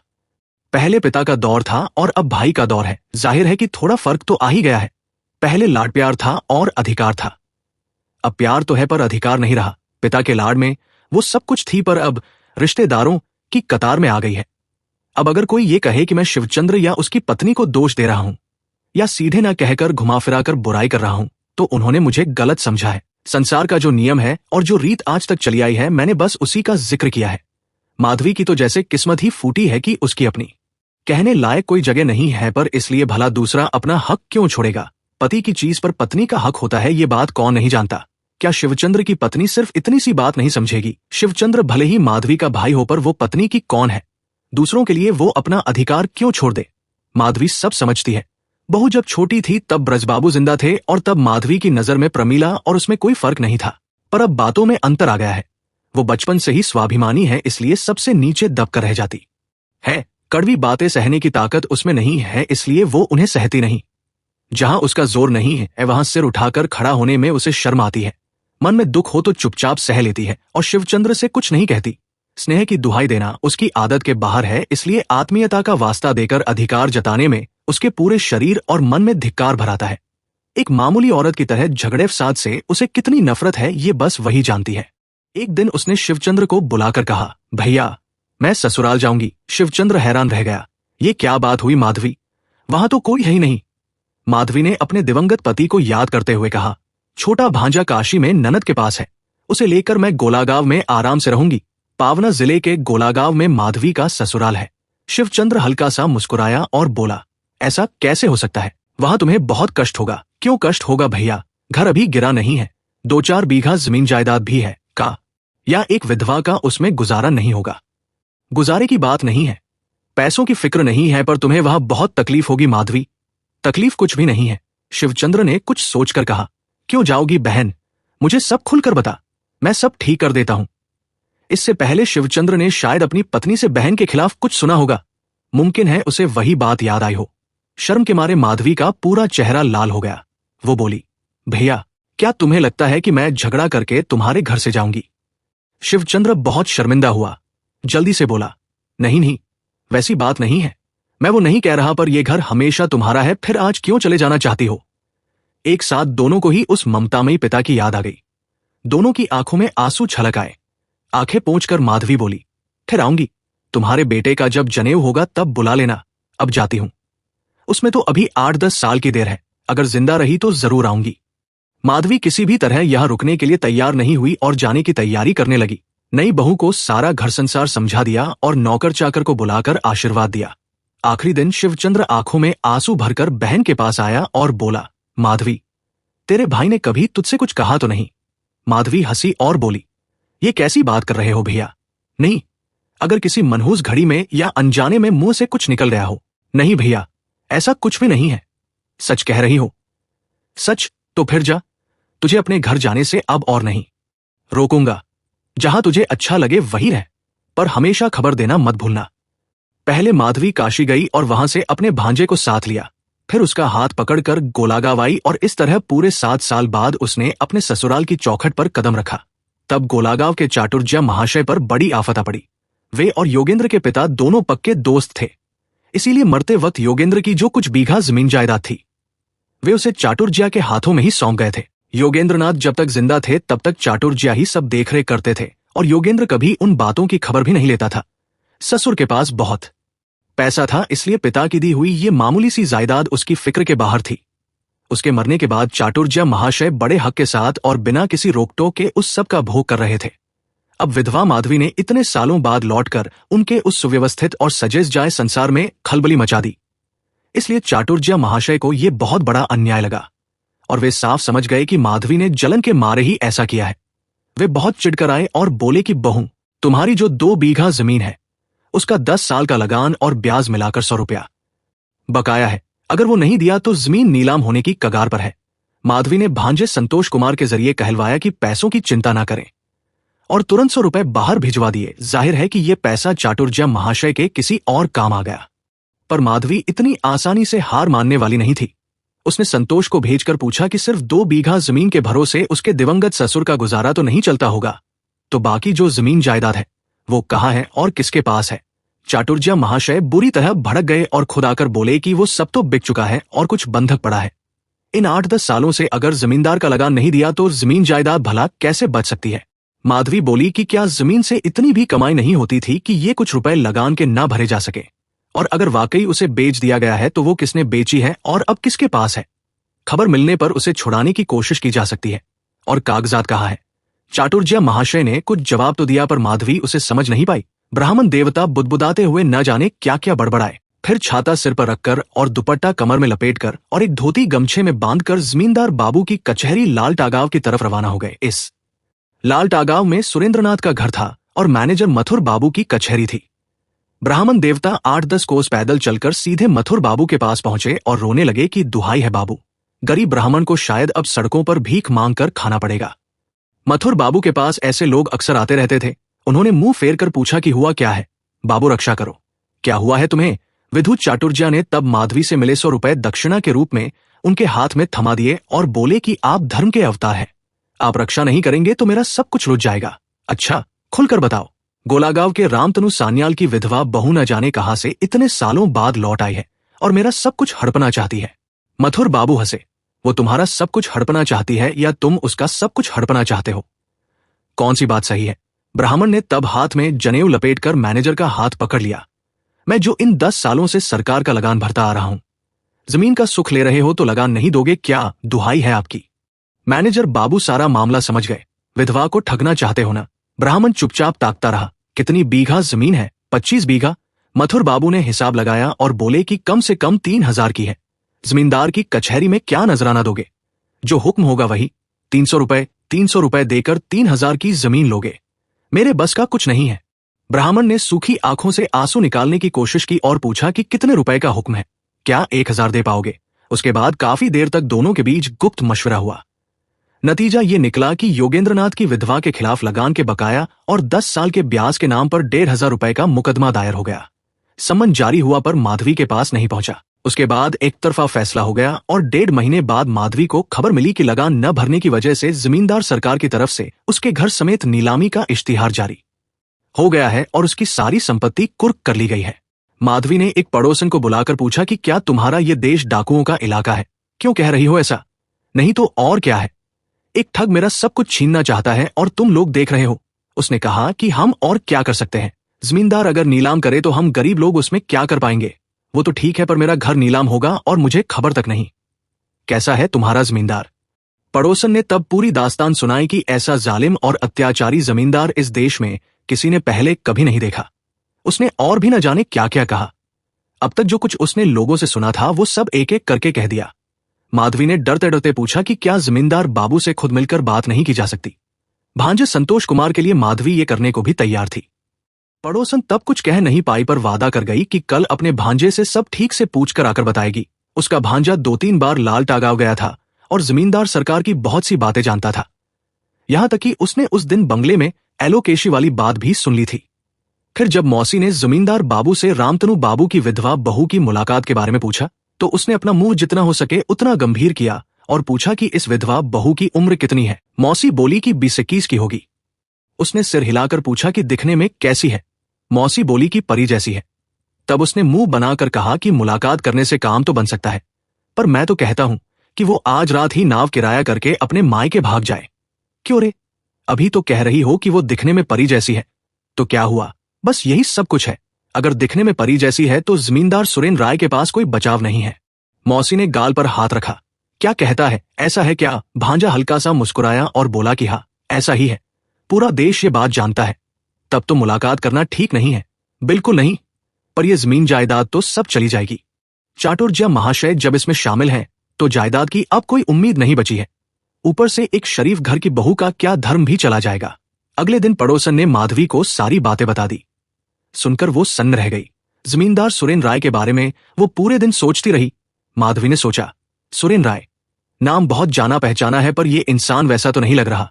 ये नाम उसने न जाने कितनी बार मन ही मन सोचा है। ये आज से 5 साल पहले की बात है। भूल चुकी थी पर बहुत दिनों बाद फिर याद आ गई। सपनों और यादों के बीच माधवी की वो रात बड़े दुख में बीती। बार बार पुरानी बातें याद आ रही थी और बार बार आंखों से आंसू गिर रहे थे।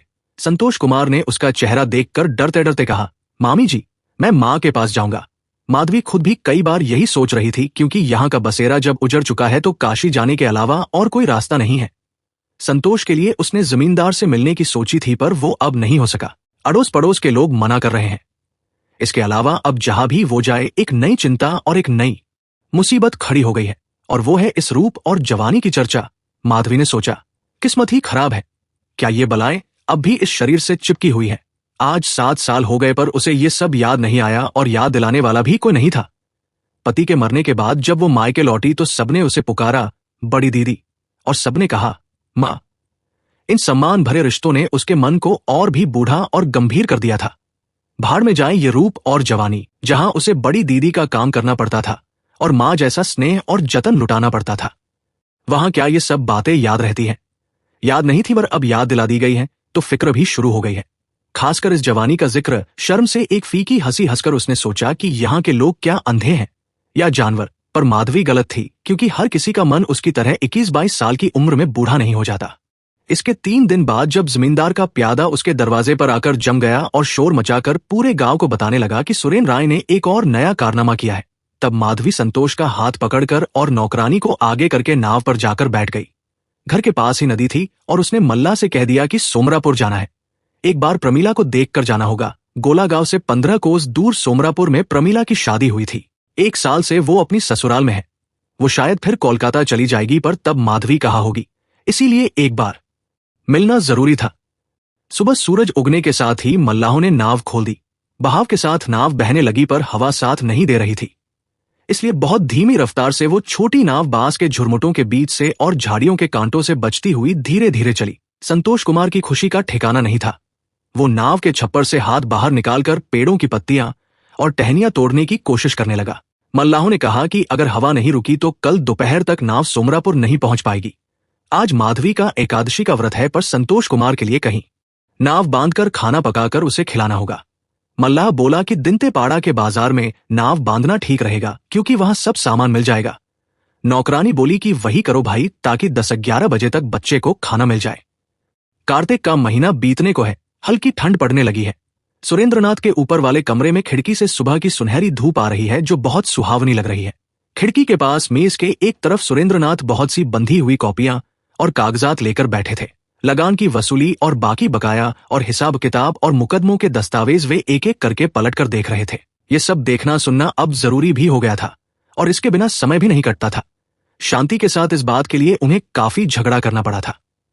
बहुत जद्दोजहद के बाद ही वो उसे समझा पाए थे कि अक्षरों की तरफ देखने मात्र से इंसान के सीने का दर्द नहीं बढ़ जाता, या उसे तुरंत पकड़कर बाहर ले जाने की जरूरत नहीं पड़ती। मजबूरी में शांति मान गई है और जरूरत के हिसाब से मदद भी कर रही है।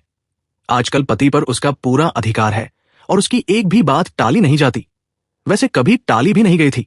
बस वो 5-7 कमबख्त दोस्त मिलकर कुछ दिनों से शांति को बहुत दुख दे रहे थे। पत्नी के हुक्म से सुरेंद्र का बाहर वाली बैठक तक जाना भी अब मना है। डॉक्टर साहब की सलाह और हिदायतों को शांति जान लगाकर लागू करने में जुट गई है। अभी अभी वो पास बैठकर लाल फीते से कागजों के बंडल बांध रही थी। सुरेंद्रनाथ ने एक कागज से नजर हटाकर अचानक पुकारा, शांति। शांति कहीं गई थी और थोड़ी देर में लौटकर बोली, बुला रहे थे? हाँ, मैं एक बार कचहरी जाना चाहता हूं। नहीं, क्या चाहिए बताओ, मैं मंगवा देती हूं। कुछ नहीं चाहिए, बस एक बार मथुर बाबू से मिलना है। उन्हें यही बुलवा लेती हूं, पर तुम्हें जाने की जरूरत नहीं है। लेकिन इस वक्त उनसे क्यों मिलना है? कह दूंगा कि अगहन के महीने से उन्हें अब और काम करने की जरूरत नहीं है। शांति हैरान हुई पर खुश होकर पूछा, उनका कसूर? कसूर क्या है ये तो अभी ठीक से नहीं कह सकता, पर वे बहुत ज्यादा ज्यादती कर रहे हैं। उसके बाद कोर्ट का सर्टिफिकेट और कुछ कागजात दिखाकर बोले, ये देखो, गोलागांव में एक विधवा का घरबार सब बेनामी नीलामी में खरीद लिया गया है। मुझसे एक बार पूछा तक नहीं।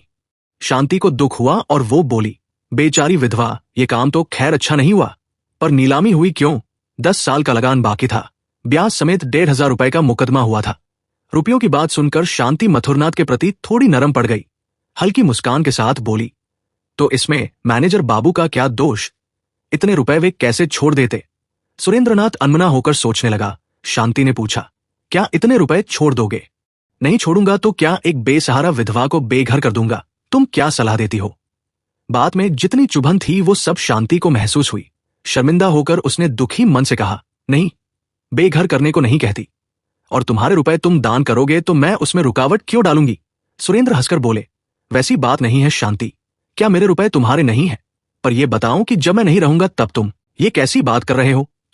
मैं जो चाहता हूं वो करोगी ना शांति? शांति की आंखों में आंसू आ गए, क्योंकि पति की शारीरिक हालत अच्छी नहीं थी। बोली, ऐसी बात क्यों कह रहे हो? बहुत अच्छा लगता है इसलिए कहता हूं। तुम मेरी बात और मेरी इच्छा याद रखोगी ना शांति? शांति ने आंखों पर आंचल रखा और सिर हिलाकर हाँ कह दिया। थोड़ी देर बाद सुरेंद्र फिर बोले, मेरी बड़ी दीदी का नाम? शांति ने आंचल हटाया और सुरेंद्र के चेहरे की तरफ ताकने लगी। सुरेंद्र ने एक कागज दिखाया और बोले, ये देखो, मेरी बड़ी दीदी का नाम। कहा?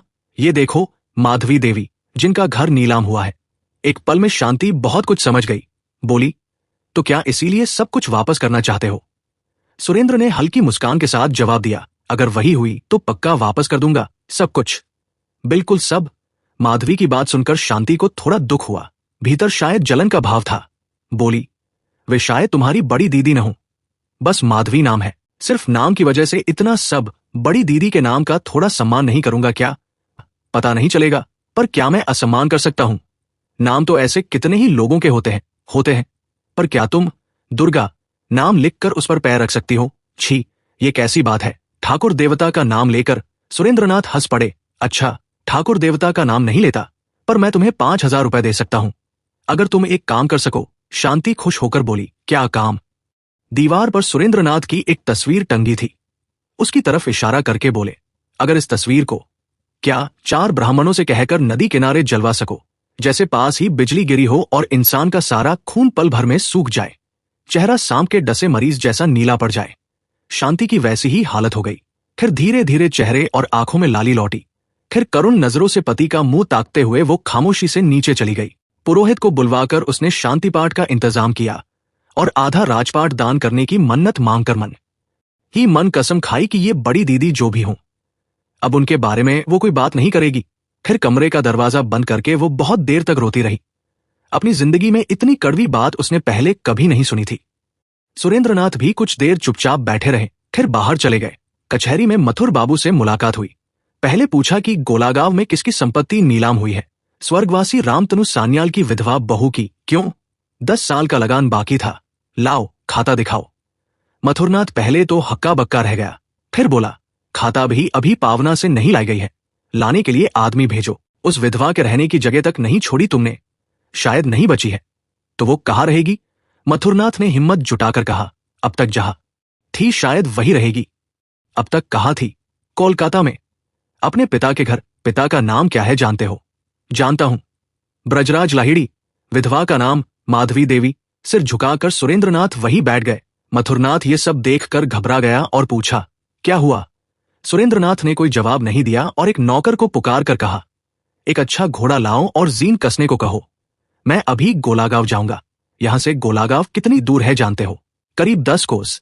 अभी 9 बजे हैं, 1 बजे तक पहुंच जाऊंगा। घोड़ा आने पर उस पर सवार होकर। पूछा, किस तरफ जाना है? उत्तर की तरफ, फिर पश्चिम मुड़ना होगा। उसके बाद चाबुक पड़ते ही घोड़ा दौड़ पड़ा। ये खबर सुनकर शांति ने ठाकुर घर में अपना सिर फोड़ लिया। ठाकुर, यही तुम्हारे मन में था, क्या उन्हें फिर से पा सकूंगी? फिर 2 सिपाही घोड़ों पर सवार होकर गोलागांव की तरफ दौड़े। खिड़की से ये सब देखकर शांति लगातार आंखें पोंछती रही। मां दुर्गा, जोड़ा भैंसा चढ़ाऊंगी, जो मांगोगी वही दूंगी, बस उन्हें वापस ले आओ। अपना सीना चीर कर खून दूंगी, जितना चाहो। हे मां दुर्गा, जितना चाहो, जब तक तुम्हारी प्यास न बुझ जाए। गोलागांव पहुंचने में अभी 2 कोस बाकी है। घोड़े के खुरों तक झाग भर गया है। जान लगाकर धूल उड़ाते हुए और गड्ढे लांघते हुए घोड़ा भागा जा रहा है। सिर पर प्रचंड सूरज तप रहा है। घोड़े पर बैठे बैठे ही सुरेंद्र का जी मिचलाने लगा जैसे भीतर की एक एक नस फटकर बाहर आ जाएगी। फिर अचानक खून की 2-3 बूंदें होठों से बहकर धूल से सनी कमीज पर गिर पड़ी। सुरेंद्रनाथ ने हाथ से मुंह पोंछ लिया। 1 बजने से पहले ही वे गोलागांव पहुंच गए। रास्ते के किनारे एक दुकान पर पूछा, यही गोलागांव है? हाँ, रामतनु स्याल का घर उस तरफ। फिर घोड़ा दौड़ा। कुछ ही पलों में वे उस घर के सामने खड़े थे। दरवाजे पर एक सिपाही बैठा था। मालिक को देखकर उसने प्रणाम किया। घर में कौन है? कोई नहीं, कोई नहीं। कहाँ गए सब? सुबह ही नाव लेकर चले गए हैं। कहाँ? किस रास्ते से? दक्षिण की दिशा में। क्या नदी के किनारे किनारे रास्ता है? क्या घोड़ा दौड़ पाएगा? कह नहीं सकता, शायद नहीं है। फिर से घोड़ा दौड़ पड़ा। 2 कोस आने के बाद रास्ता खत्म हो गया। घोड़ा अब नहीं चल सकता। घोड़े को वहीं छोड़कर सुरेंद्रनाथ पैदल ही चल पड़े। एक बार मुड़कर देखा, कमीज पर खून की कई बूंदें धूल में जम गई हैं। होठों से अब भी खून बह रहा है। नदी में उतरकर अंजलि भर भर कर पानी पिया और फिर जान लगाकर दौड़ने लगे। पैरों में अब जूते नहीं हैं। पूरे शरीर पर कीचड़ और जघस गए खून के दाग हैं, जैसे सीने पर किसी ने लहू छिड़क दिया हो। शाम ढलने लगी। पैर अब जवाब दे रहे हैं। लग रहा है कि अब अगर सो सका तो जन्मों के लिए सो जाऊंगा। इसीलिए शायद उस आखिरी बिस्तर और इस जीवन के महाविश्राम की चाहत में वो पागलों की तरह भागा जा रहा है। इस शरीर में जितनी भी ताकत बची है, उसे बिना किसी संकोच के खर्च करके उस अंतिम बिस्तर का सहारा लेगा और फिर कभी नहीं उठेगा। नदी के मोड़ के पास, क्या वो एक नाव नहीं है? जलकुंभी के झुंड को चीरती हुई रास्ता बना रही है। सुरेंद्र ने पुकारा, बड़ी दीदी। सूखे गले से आवाज नहीं निकली, बस खून की 2 बूंदें निकल आई। बड़ी दीदी। फिर 2 बूंदें खून की। जलकुंभी नाव की रफ्तार रोक रही है। सुरेंद्र बिल्कुल करीब आ पहुंचा। उसने फिर पुकारा, बड़ी दीदी। पूरे दिन के उपवास और मन की तड़प से माधवी सोए हुए संतोष कुमार के पास बेजान सी आंखें मूंद कर लेटी थी। अचानक कानों में शब्द पहुंचा, उसी पुरानी पहचानी हुई आवाज में, कोई पुकार रहा है क्या? माधवी उठकर बैठ गई। नाव के भीतर से मुंह निकाल कर देखा। पूरे शरीर पर धूल और कीचड़ सना हुआ। क्या ये मास्टर साहब नहीं है? ओ नयनतारा की मां, मल्ला से कह जल्दी नाव किनारे लगाए। सुरेंद्रनाथ तब तक धीरे धीरे कीचड़ पर ही ढह रहे थे। सबने मिलकर सुरेंद्रनाथ को सहारा देकर नाव पर चढ़ा लिया। मुंह और आंखों पर पानी के छींटे दिए। एक मल्ला उन्हें पहचानता था। वो बोला, लाल टागांव के जमींदार है। माधवी ने तावी समेत अपनी सोने की माला गले से उतार कर उसके हाथ में थमा दी और बोली, क्या इसी रात लाल टागांव पहुंच सकते हो? सबको एक एक माला दूंगी। सोने की माला देखकर उनमें से 3 मल्लाह रस्सा कंधे पर लेकर नदी में उतर पड़े। मालकिन, चांदनी रात है, सुबह तक पहुंचा देंगे। शाम के बाद सुरेंद्रनाथ को होश आया। आंखें खोलकर वे माधवी के चेहरे की तरफ ताकते रहे।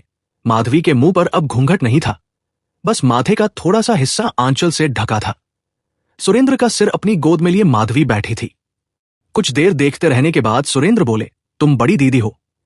माधवी ने आंचल से जतन के साथ उनके होठों पर लगा खून पोंछा और फिर अपनी आंखें पोंछ ली। तुम बड़ी दीदी हो, मैं माधवी हूं। सुरेंद्रनाथ ने आंखें पोंछी और धीमी आवाज में कहा, आह, वही तो। पूरी कायनात का सुकून जैसे इसी गोद में छिपा था। इतने सालों बाद सुरेंद्रनाथ ने उसे ढूंढ निकाला है। होठों के किनारे खून से सनी एक मुस्कान खिल उठी। बड़ी दीदी, बहुत कष्ट हुआ। लहरों को चीरती हुई नाव तेजी से भागी जा रही है। नाव के भीतर सुरेंद्र के चेहरे पर चांद की किरणें पड़ रही हैं। नयनतारा की मां एक टूटे हुए पंखे से धीरे धीरे हवा कर रही है। सुरेंद्रनाथ धीमे से बोले, कहाँ जा रही थी? माधवी ने टूटे हुए स्वर में कहा, प्रमिला की ससुराल। छी, ऐसे क्या रिश्तेदारों के घर जाते हैं दीदी? अपनी आलीशान हवेली में, अपने बेडरूम में। बड़ी दीदी की गोद में सिर रखकर सुरेंद्रनाथ मौत के बिस्तर पर लेटे हैं। पैर शांति अपनी गोद में लेकर आंसुओं से धो रही है। पावना के जितने भी बड़े डॉक्टर और हकीम हैं, वे सब मिलकर भी खून नहीं रोक पा रहे हैं। 5 साल पहले की उस चोट की वजह से खून की उल्टियां हो रही हैं। माधवी के दिल की बात मैं लफ्जों में नहीं कह पाऊंगा। मैं खुद भी ठीक से नहीं जानता। शायद उसे 5 साल पहले की बात याद आ रही है। उसने घर से निकाल दिया था और फिर वापस नहीं ला सकी थी। पर 5 साल बाद सुरेंद्रनाथ उसे खींचकर वापस ले आया है। शाम के बाद दिए की तेज रोशनी में सुरेंद्रनाथ ने माधवी के चेहरे की तरफ देखा। पैरों के पास शांति बैठी है, उसे सुनाई न दे, इसलिए हाथ से माधवी का मुंह अपने चेहरे के करीब खींचकर बोले, बड़ी दीदी, उस दिन की बात याद है? उस दिन तुमने मुझे निकाल दिया था। मैंने अब उसका बदला ले लिया है। मैंने भी तुम्हें निकाल दिया था। क्यों? हो गया ना हिसाब बराबर। पल भर में माधवी ने अपना होश खो दिया और अपना सिर सुरेंद्र के कंधे के पास गिरा दिया। जब होश आया तब पूरे घर में मातम छाया था। समाप्त।